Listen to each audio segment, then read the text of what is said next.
નમસ્કાર વિદ્યાર્થી મિત્રો, આજના વિડીયોની અંદર આપણે ધોરણ 8 વિષય વિજ્ઞાનની ત્રિમાસિક કસોટી જે તમારે લેવાની છે ઓગસ્ટ મહિનામાં, એના માટેના મોસ્ટ ટાઈમ એક પેપર બનાવ્યું છે. એ પણ તમારા મિત્રો પ્રકરણ 1 થી 3ની અંદરથી.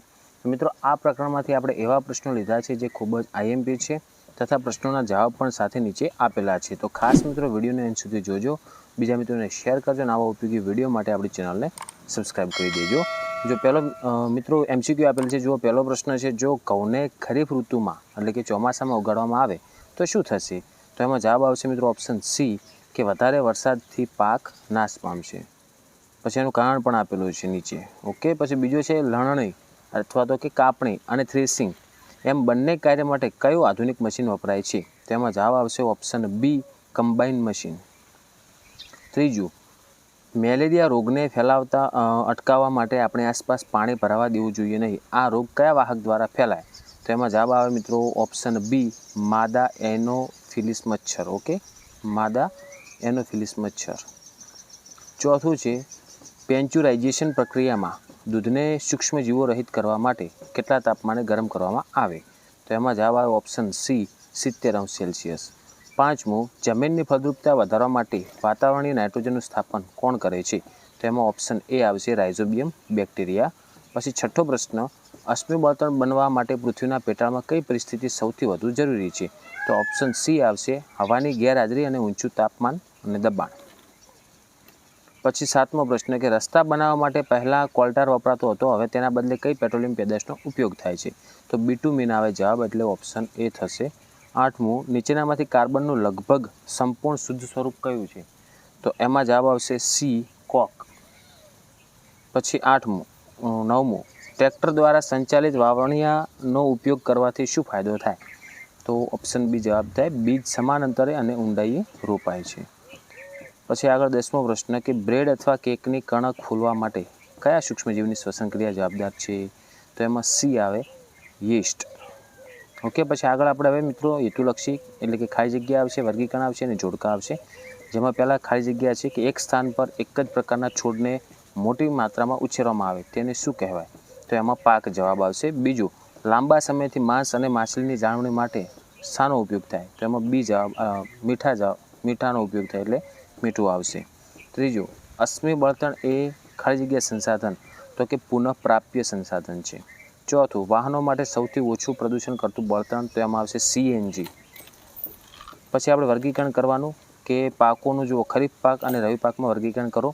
તો પહેલાં જુઓ, ખરીફ પાકમાં જે નીચે આપેલ છે ઘઉં, ડાંગર, ચણા, મકાઈ, મગફળી, વટાણા, આ સંપૂર્ણમાંથી કયા ખરીફ પાક અને કયા રવિ પાક?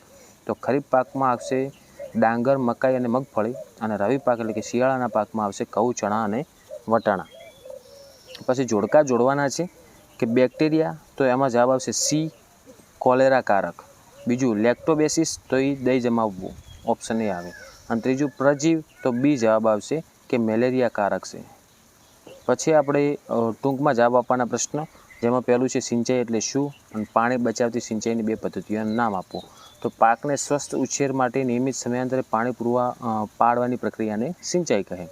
અને બે પદ્ધતિઓ કઈ? તો એક ટપક પદ્ધતિ અને બીજી ફુવારા પદ્ધતિ.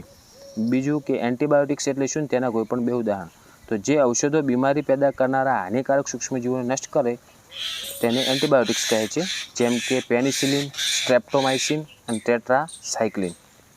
પછી આગળ એના પછી ત્રીજો પ્રશ્ન છે કે અશ્મિ બળતણ કોને કહે છે? બે ઉદાહરણ આપો. તો સજીવોના મૃતદેહોના અવશેષોમાંથી પૃથ્વીના પેટાળમાં હવાની ગેરહાજરીમાં લાખો વર્ષોની પ્રક્રિયા બાદ બનેલા બળતણને અશ્મિ બળતણ કહે છે. ઉદાહરણ થશે કોલસો, પેટ્રોલિયમ અને કુદરતી વાયુ.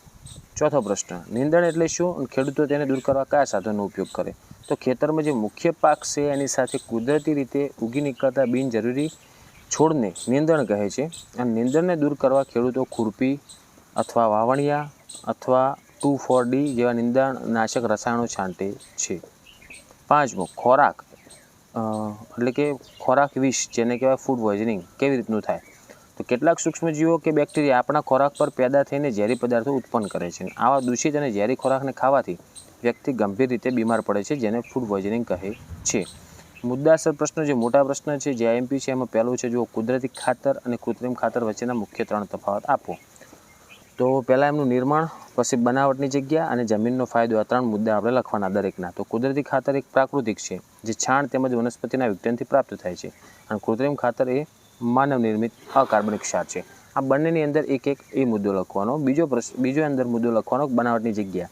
તો કુદરતી ખાતર ખેતરમાં અથવા ખુલ્લી જગ્યામાં તૈયાર કરી શકાય અને કૃત્રિમ ખાતર કારખાનામાં તૈયાર થાય છે. ત્રીજા મુદ્દામાં લખવાનું કે કુદરતી ખાતર જમીનને ભરપૂર માત્રામાં સેન્દ્રિય પદાર્થ પૂરા પાડે છે અને જળ ધારણ ક્ષમતા વધારે છે, જ્યારે કૃત્રિમ ખાતરથી જમીનને સેન્દ્રિય પદાર્થો પ્રાપ્ત થતા નથી.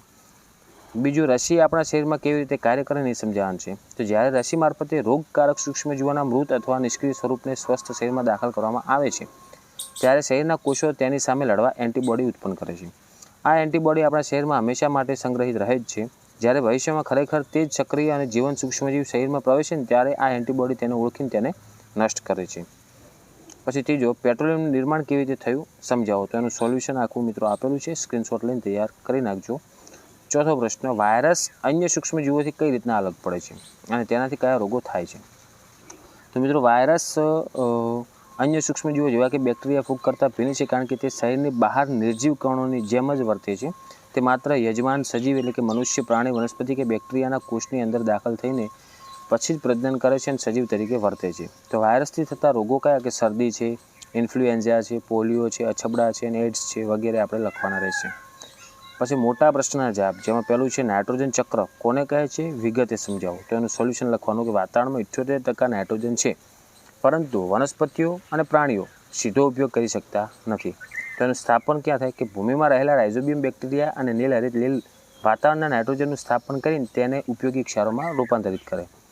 પછી ઉપયોગ કઈ રીતનો થાય કે વનસ્પતિ પોતાના મૂળ દ્વારા આ ક્ષારોનું શોષણ કરી પ્રોટીન અને અન્ય સંયોજનો બનાવે છે અને પ્રાણીઓ આ વનસ્પતિને ખાઈને પણ નાઇટ્રોજન મેળવે છે. મુક્ત શું થાય કે જ્યારે વનસ્પતિ કે પ્રાણીઓ મૃત્યુ પામે છે ત્યારે ભૂમિના બેક્ટેરિયા અને ફૂગ ઉત્સર્ગ દ્રવ્યોનું ફરીથી નાઇટ્રોજન સંયોજનમાં રૂપાંતર કરે છે. વિશિષ્ટ બેક્ટેરિયા નાઇટ્રોજનયુક્ત સંયોજનોમાંથી નાઇટ્રોજન વાયુ છૂટો પાડીને વાતાવરણમાં પાછું ભેળવી નાખે છે. એટલે પરિણામે વાતાવરણમાં નાઇટ્રોજનની માત્રા પણ જળવાઈ રહે છે અને આ સંપૂર્ણ પ્રક્રિયાને શું કહે છે, નાઇટ્રોજન ચક્ર કહે છે. બીજું, કોલસા પર પ્રક્રિયા કરવાથી મળતા 3 ઉપયોગી ઉત્પાદનના નામ. તો 3 આવશે, તો કોક, કોલ્ટાર અને કોલગેસ, અને એમના વિશે લખવાનું છે. તો એમનો પણ સ્ક્રીનશોટ લઈ અને તૈયાર કરી નાખજો. ઓકે મિત્રો, તો આ થઈ ગઈ આપણે ધોરણ 8 વિષય વિજ્ઞાનની મોસ્ટ MP3 માસિક કસોટીનું પેપર અને એનું સાચું સોલ્યુશન. તો આશા રાખું છું મિત્રો કે વિડીયો તમને ઉપયોગી બન્યો હશે. તો વિડીયોને લાઇક કરો, બીજા મિત્રોને શેર કરો અને આવા ઉપયોગી વિડીયો માટે આપણી ચેનલને સબસ્ક્રાઈબ કરી દેજો. હવે મળીશું મિત્રો આપણે નેક્સ્ટ વિડીયોમાં. Thank you so much for watching my videos. Thank you so much.